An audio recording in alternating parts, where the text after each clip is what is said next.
নেতা একটা সে মঞ্চে দাঁড়ায় বক্তৃতা করতেছে, বেটা সারা জীবনে নামাজ পড়ে না, চেহারার দিকে তাকাইলে মনেই হয় না মুসলমান, মরলে পরে ফেরেশতা পর্যন্ত আশ্চর্য হয়ে যাবে, বেটা তুই শ্মশান তুই কবরে আসছিস কেন?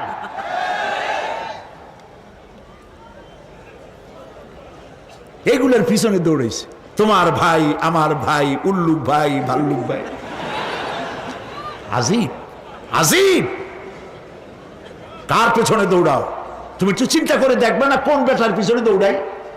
আর বউ পর্দায় থাকে না, মদ খায়, জেনা করে, যখনই মন্ত্রী হয়েছে তখনই গভর্নমেন্টের টাকা বেড়েছে, বাড়ি একটা ছেলে 10টা বানাইছে।